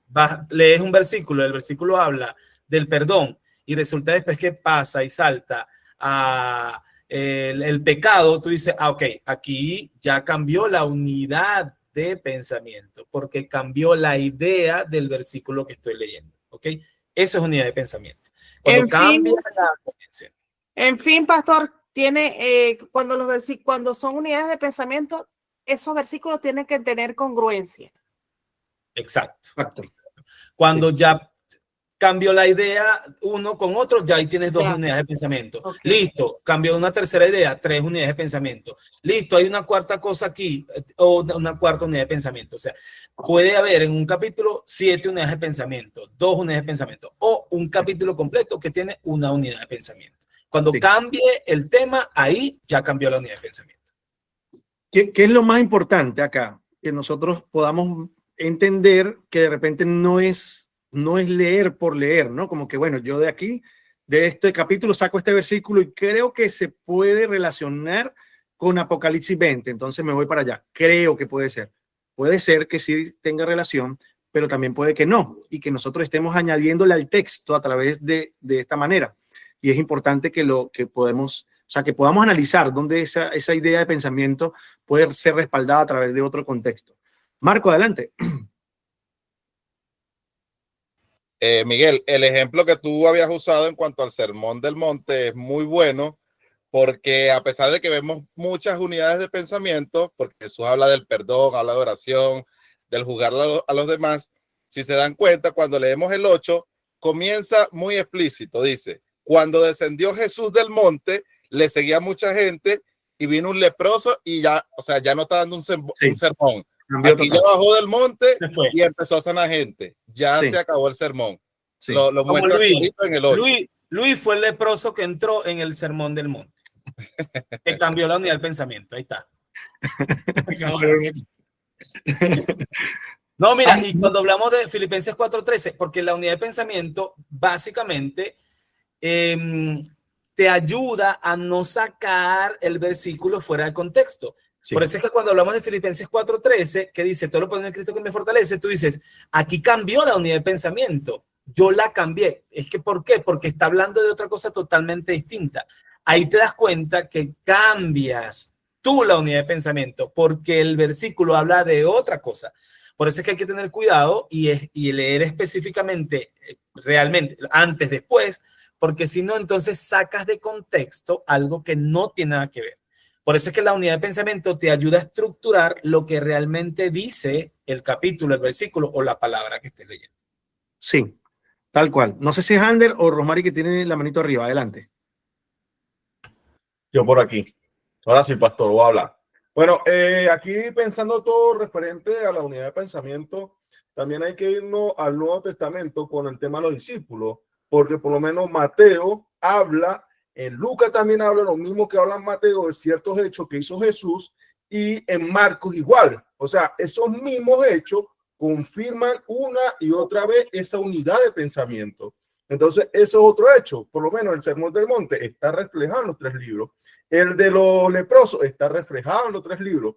Y así tanto. Otro que también me acordé referente que el pastor estaba hablando de Pablo y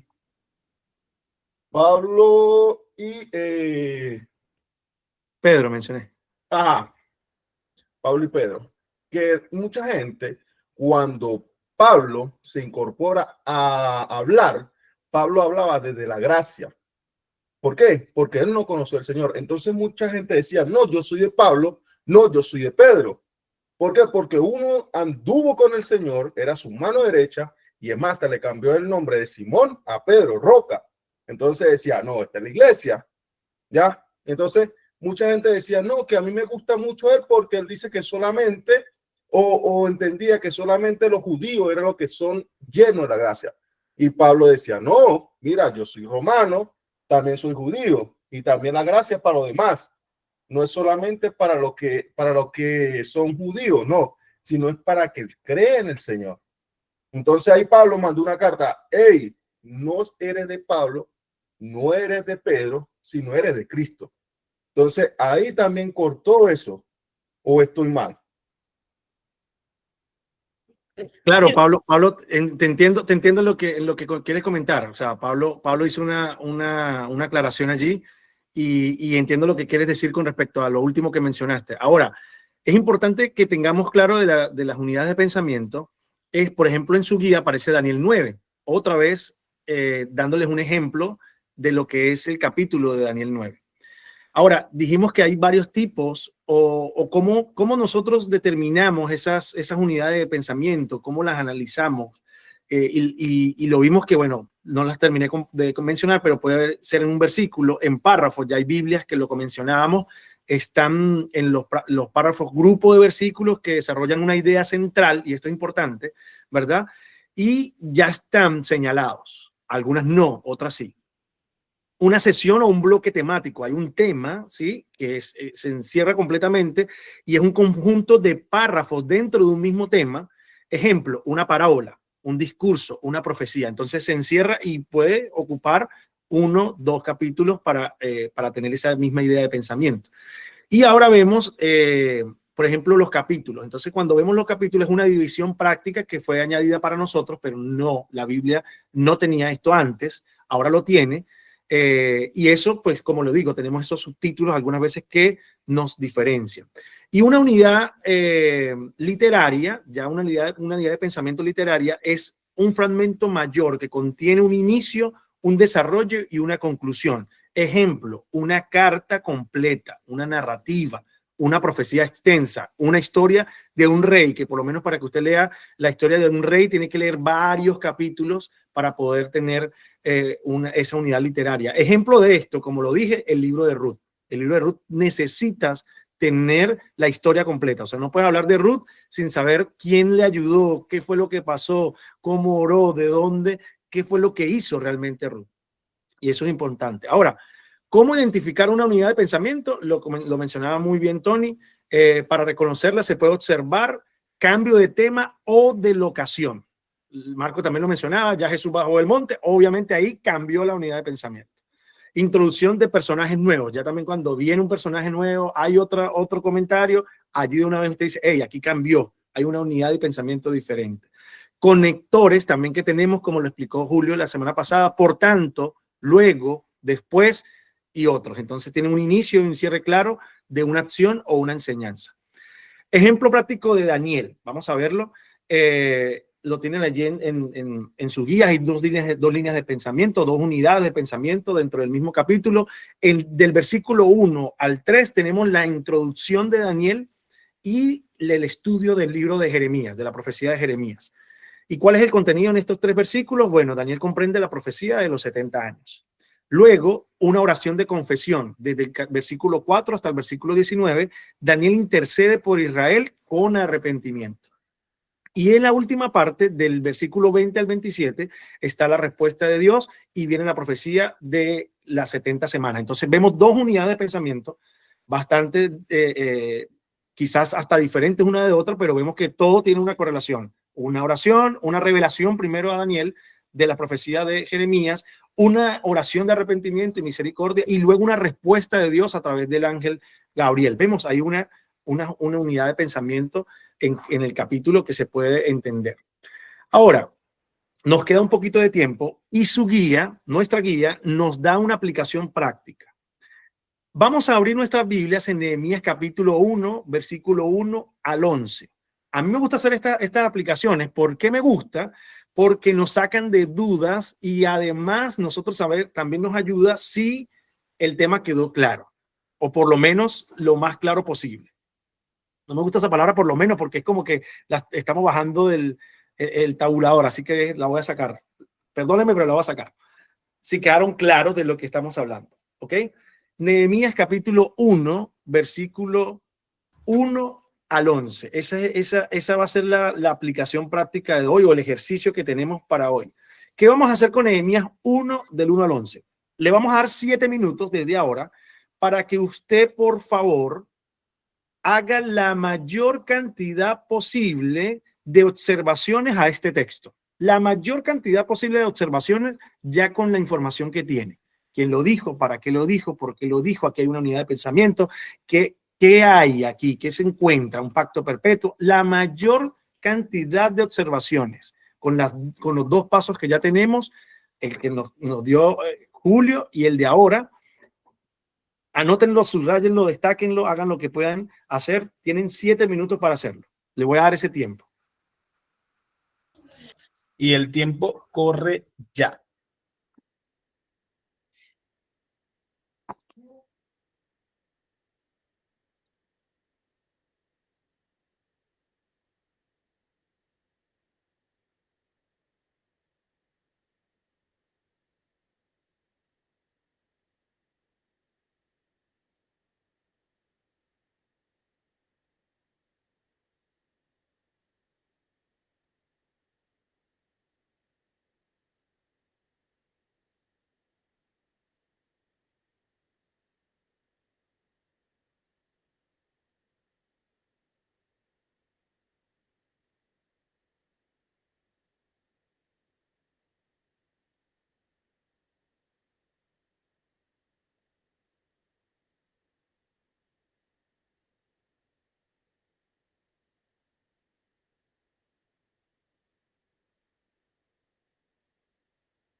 Ok, tiempo cumplido.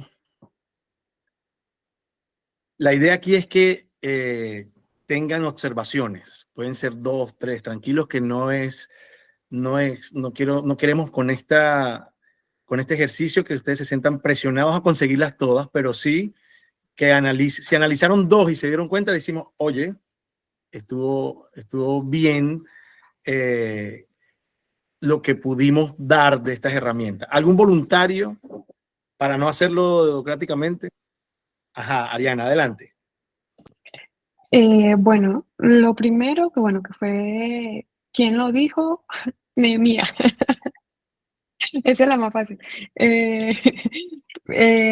Sin embargo, lo que noté de la unidad de pensamiento era estaba enfocado en una cosa, orar por Jerusalén y o sea, para que Dios le diera gracia para poder reconstruir a pesar de que ellos se apartaron, pecaron y todo. Entonces, como que veo una unidad de pensamiento completa y pasa mucho como todo lo puedo en Cristo que me fortalece, que uno dice, Dios va a reunir a la gente y la va a llevar otra vez a su tierra. Eso fue para Israel en ese momento, que estaba disperso, entonces no es para Venezuela. Yo vi tres. Muy bien, muy bien. Yo vi 3 unidades de pensamiento. Ok, mira, interesante. Primero definiendo a quién fue, o sea, para quién fue el texto o para quién esto. Obviamente, inicialmente es una relación a Dios. ¿A quién va dirigido? Pero bueno, vi 3 unidades de pensamiento. La primera, obviamente, primero cuando Nehemías habla un poco de la situación actual, habla un poco de los muros destruidos y va contando la historia. Después de allí hay una segunda reacción donde está más enfocado en la oración, que hace un duelo por días, ayuno, entonces ya como que cambia un poquito del contexto inicial y se enfoca en lo que él está viviendo. Y después de eso ya se enfoca en la oración, se enfoca en orarle a Dios por lo que estaba pasando. Entonces como que fueron para mí 3 situaciones distintas. Muy bien. Muy bien. Michael. Yo, Daisy. Yo también vi 3 unidades de pensamiento. Primero donde Nehemías presenta, donde ubica hecho, tiempo y lugar, que dice que fue en el mes de Quisleo, en el año 20, y dónde. Y luego la otra donde informa sobre la situación de Jerusalén, que es donde recibe noticias de su hermano. Y bueno, que los judíos volvieron del exilio y que el muro de Jerusalén fue derribado. Y bueno, la tercera, que también lo dijo Tony, que es donde reacciona Nehemías y pues comienza a orar y ayuna por varios días. Perfecto. Ahora alguien encontró una situación o sea, tuvimos alguna situación, una relación espacio, alguna situacional. Distancia, cultura. Distancia, cultura. Eso también era interesante que observaran. ¿Vieron alguna que pudiesen mencionar? Marco, adelante. María está levantando. María levantó la mano primero, que hable María. Ok, María, por favor, te escuchamos. Hola, bueno, yo no, hermana, no tomé en cuenta eso de las distancias, pero bueno, no sé si o sea, ahorita acordando de eso que dijo, no sé si tendrá algo que ver de las distancias, lo que mencionó Ariana, que bueno, le estaba hablando en la parte que habla, que le ora a Dios, él habla y le dice, acuérdate de Moisés, de lo que le hablaste cuando le dijiste, de los preceptos, que le ibas a recoger a tu pueblo. No sé si eso tenga que ver pues en respecto a la distancia. Pero yo viendo lo de la unidad de pensamiento, o sea, a mí me parece que hay como, creo que 4, pues, porque, o sea, está del capítulo 1 al 3, que él habla con, que son palabras de Nehemías, él es a quien habla, que habla a su hermano y a otras personas de Judá. Y luego cambia esa unidad de pensamiento que dice que cuando yo esas palabras oro por días y ayuno por días. Y luego allí me parece que vuelve a cambiar esa unidad de pensamiento en el capítulo 5, pues, que habla a Dios. y dije, te ruego Jehová, creo, no sé, pues ahí me corrige. Y luego vuelve a cambiarlo, pues me parece que cambia nuevamente en el capítulo 10, cuando dice que le sigue hablando, yo pues son tus siervos y tu pueblo los cuales redimiste, pero él cambia como de tema, ya ahí ya habló del pacto, o sea, del trato con Moisés, de lo que le había hablado Moisés, y después cambia como a rogarle por ellos, por los de ahora, no los de antes, sino a hablarle por el remanente. Bueno, fue ahí lo que entendí. Es que yo me compliqué un poquito con este tema. Claro, muchas gracias. O sea, la idea también de esto no es solamente encontrar o hallar ideas de pensamiento. Yo creo que en la primer paso fue hallar la verdad, ¿sí? Que fue lo que nos facilitó el teacher Julio. Y ahora este punto de hoy, lo medular es los receptores originales, ¿verdad? Y estamos analizando eso, viendo cómo la Biblia también tiene unos receptores originales. Y aquí comenzamos a hablar de las distancias culturales. Ahora, el gran desafío, la aplicación práctica de esta herramienta, porque no quiero que se vayan sin que les quede claro, ni el pastor Gaumar ni yo queremos que se desenfoque este punto, y es cómo traemos eso que dice Nehemías 1:11 a nuestra actualidad. Eso es importante analizarlo. ¿Podemos traerlo? ¿Hay alguna verdad que podemos traer a nuestra actualidad? ¿Hay algún principio que podemos extraer para aplicar en nuestra actualidad? Ese es un enfoque que no deberíamos de perder. Adelante. No, ya enfocando un poco tengo que volver a leer para responder esas dos preguntas de distancia de tiempo y distancia cultural.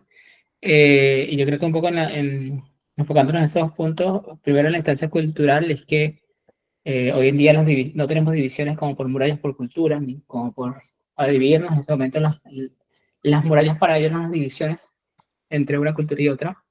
Y es un poco es lo que afligía a Nehemías en ese entonces, adicional de que la importancia del ayuno. O sea, en ese entonces el ayuno, cuando estaban tristes, estaban pasando por problemas, culturalmente el ayuno era muy, muy importante, que hoy en día nosotros no lo tomamos de esa manera. Entonces creo que es una instancia cultural notable. También de que Jerusalén era la ciudad más importante para los judíos. Entonces también eso es bastante relacionado un poco en la distancia cultural que se nota. Eso, creo que me quedó como notable esos tres puntos de distancia cultural que hoy en día tenemos y lo que pasaba en ese entonces con cómo funcionaba o cómo la parte del ayuno, la parte de las culturas de las divisiones, de las murallas. Entonces, bastante importante. Bueno, Tony. Muy bien. Se nos acabó el tiempo, chicos. Lo importante aquí, gracias, Miguel, súper. La pregunta que hace Miguel de cómo traernos algo a nuestra actualidad sin tergiversar el contexto original ni los receptores originales. Tony hablaba de ayuno, de la oración, de la intercesión. Ese es algo que nosotros tomamos en la actualidad y nosotros podemos aplicar en la actualidad. Y también acuérdense de a quién se refiere Nehemías, a quién le está diciendo esto. Él está hablando a Jerusalén, él está hablándole a Dios. ¿Quién lo dijo? Por supuesto, Nehemías, lo dijo Ariana. A quién lo dijo, y es una oración dirigida específicamente a Dios. Eso también lo tenemos que tomar en cuenta y fue de lo que hablamos al principio. ¿Para qué lo dijo? Aquí Nehemías está mostrando dolor profundo, intercesión ante Dios, porque quería y tenía la necesidad de ir al Señor por la intercesión, pidiendo perdón y restauración de lo que estaba pasando. Distancia espacial, acuérdense que había un tiempo específico en una ciudad, una capital específica, y cuando hablamos de cultura, cuanto a la cultura, había una brecha y habla de palacios, había pueblos, había muros. Entonces ahí tú te das cuenta que la cultura era distinta. Entonces, lo que queremos que ustedes se lleven es todo lo que tiene que ver con la clase y el paso 2. Y lo que hablamos en la última parte, todo lo que tiene que ver con la unidad de pensamiento. En qué momento cambia la coherencia de lo que está hablando en el capítulo 1 y donde cambia como de tema. Ahí tú te puedes dar cuenta cuando hay unidades de pensamiento. Entonces, la estructura de Nehemías es una estructura también parecida a lo que había explicado Miguel de Daniel, cuando habla de que hay una parte que se refiere al diagnóstico espiritual que está haciendo Nehemías, hay otra parte que hace de la reacción de él en cuanto al ayuno, el llanto, la oración, en cuanto a pidiéndole a Dios por esto que estaba sintiendo, y la última parte que termina con desde el 5 hasta el 11, los versos 5-11, que habla de la confesión y hablando del pacto y la súplica por el pueblo o lo que estaba sucediendo. Entonces, aquí podemos ver también una estructura de cómo enfocar el ejercicio y también lo que hablaba Miguel en la parte de Daniel. No tenemos ya tiempo para intervenciones porque la gente de El Riel nos va a cortar la cosa. 1 minuto solamente. Johnny, no sé qué quieres decir, y Hailey también, rapidito para que vemos y cerremos. Yo, Gabo, yo la única consulta que tenía era cuántas unidades de pensamiento hay en total, porque a mí me parece que el tema era uno solo, hablaban de una sola cosa, que era la preocupación que él tenía por Jerusalén. Sí, en mi Biblia de estudio, yo tengo 3 unidades de pensamiento, porque hay 3 bloques de unidades de pensamiento, en donde Nehemías oye la aflicción y remanente de Jerusalén, la otra donde él hace una oración, y la última que pide por gracia hacia el rey. Ahí cambia como de tema. Cuando cambias el tema es que aplica unidades de pensamiento. Listo, Hailey, y cerramos. Pastor, yo estaba por preguntar igual que la esposa de Johnny por las unidades de pensamiento, porque al final, en el último párrafo que dice, en estos días yo era el coplero del rey. Entonces a mí el copero del rey. En el coplero, se me salió lo llanera, perdón. Pero eso para mí también, siento que también es otra unidad de pensamiento, porque no tiene nada que ver con lo de la oración. Sí, pero eso era lo que quería preguntar, si ese era otro. Hailey, ya ese sería parte del contexto histórico, que puedes tomarlo como el contexto histórico de Nehemías. Entonces, más bien no es como la respuesta al contexto histórico de Nehemías. ¿Y sabes qué es copero? Hailey, ¿sabes qué es copero? Bueno, por lo que aprendí aquí en Chile, copero es el que lava los platos, los vasos. No. El copero era el que probaba las comidas o las cosas que tomaban los reyes para evitar que los envenenaran. Él era como el que primero probaba todo para que no envenenaran al rey. Tiene que ver con cultura. Era el asistente de calidad. Exacto, algo así. Muy bien. Listo, muchachones. Oramos. Voy a pedirle a Grecia, no te asustes, tranquila, no vayas a apagar la cámara. A Erika. Erika, ayúdame con una oración de cierre, por favor. Ya. Bueno. Padre, gracias te damos por este tiempo, gracias te damos por la disposición de cada una de las personas que estamos aquí, por aprender, por crecer.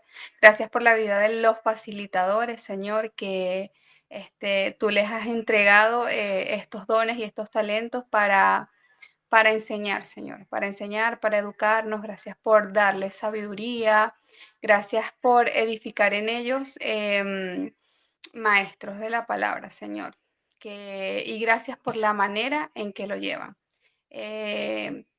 Permite que esta noche podamos tener un buen descanso, Señor, y que mañana nos levantemos fortalecidos para vivir ese nuevo día que nos vas a entregar. En el nombre de Jesús, amén. Amén. Gracias. Listo, la foto, muchachones, y nos vamos. Voy a contar 3. Listo. 1, 2 y 3. Muy bien, listo. Gracias, Dios me los cuide mucho. Que descansen. Chao, muchachos, me despido como Nehemías cantando La Vida Millonaria. Era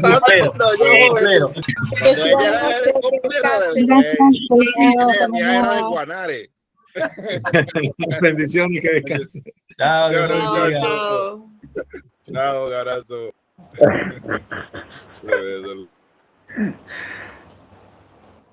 Se dice Mira, que no era... nos podemos quedar mucho tiempo porque aquí está la gente del Riel y claro, claro. cerrar. Muchachos, Así que- bendiciones, bendiciones. Antes que vayan a empezar a hablar, lo único que quería era pasar a saludarlos. Escuché prácticamente casi la mitad de la clase. Espectacular, como siempre, de verdad. Los felicito, mis hermanos. No quería Amén, perderme Dios me lo cuide. Gracias, Luisito. otro Dios te espacio cuide. más. Gracias, Miguel. Dios te cuide. Amén.